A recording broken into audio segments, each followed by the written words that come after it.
पृथ्वी की जो शुरुआत हुई तब से लेकर आज तक हर बात के पीछे कोई ना कोई कहानी छुपी हुई है। कुछ ना कुछ जो है कारण उसके पीछे अवश्य होता है। हम अपनी बातों को कहते हैं और उन बातों में जब हम मुहावरों का प्रयोग करते हैं तो उन मुहावरों के पीछे भी कोई ना कोई कहानी छुपी हुई है। उन कहानियों को जानने का श्री गणेश आज हम इस वीडियो में करने वाले हैं। तो यहाँ पर मैंने अपनी बात को रोचक बनाने के लिए कहा श्री गणेश करना, यानी कि उन बातों को जानने का आज से हम श्री गणेश करने वाले हैं। अगर मैं इस बात को इस प्रकार से कहती कि उन बातों को जानने की शुरुआत आज से हम करने वाले हैं तो ये जो है थोड़ा सा फीका फीका लगता है ना। और अगर मैं इसको मुहावरे के साथ में किसी बात को आपके सामने कहूँ तो फिर बाद में वो जो है और ज़्यादा रोचक हो जाएगा। तो इस प्रकार से जो मुहावरे हैं उनके पीछे भी कुछ कहानियां हैं। अच्छा, श्री गणेश करना क्या है? श्री गणेश करने का अर्थ है किसी कार्य की शुरुआत करना। कोई भी कार्य जो कि शुरू किया जाए तो उसके लिए हम कहते हैं इस कार्य का श्री गणेश करो या फिर इस कार्य का श्री गणेश किया गया।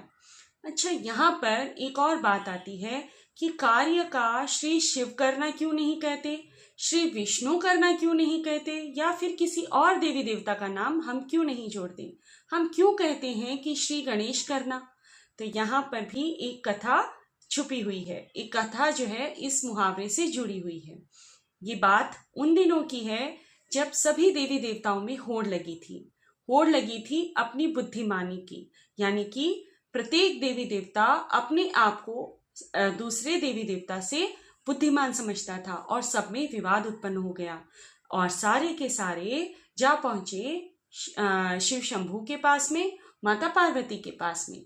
अब ये जो बात उन्होंने माता पार्वती से और भगवान शिव से कही तो भगवान शिव ने कहा हाँ ठीक है, मैं निर्णय करूंगा। एक काम करो, सारे के सारे तीनों लोगों के चक्कर लगा के आओ, यानी कि जितने भी देवी देवता यहाँ पर हैं जाकर तीनों लोगों के चक्कर लगा कर आओ। जो सबसे पहले परिक्रमा पूर्ण करेगा वो जो है इस पद का अधिकारी होगा, यानी कि वो सबसे बुद्धिमान देवी देवता माना जाएगा, देवी या देवता माना जाएगा। ठीक है। अब इसके बाद में सारे देवी देवता अपने अपने वाहनों पर चले गए तीनों लोगों का चक्कर लगाने के लिए, लेकिन हमारे जो बुद्धिमान गणेश जी हैं, चतुर गणेश जी हैं, वहीं खड़े रहे। अब भगवान शिव ने उनसे पूछा कि तुम क्यों नहीं गए?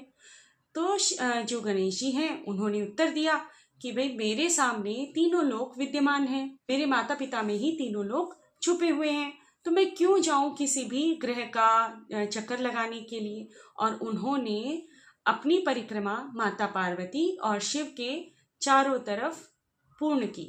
अब इस प्रकार से माता पार्वती प्रसन्न हुई और भगवान गणेश जी जो हैं वे प्रथम पूज्य के अधिकारी, यानी कि प्रथम पूजन के अधिकारी वे बन गए। अब इसके बाद में जो है माता पार्वती ने उनको आशीर्वाद दिया कि तुम्हारी पूजा पहले होगी, बाद में अन्य देवी देवताओं की पूजा होगी, तुम प्रथम पूज्य होगे।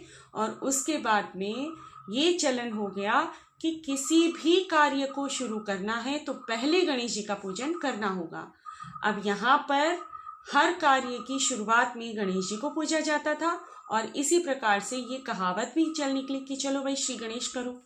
और श्री गणेश करने का अर्थ गणेश पूजा से ही नहीं लिया जाता, किसी कार्य की शुरुआत से भी लिया जाता है।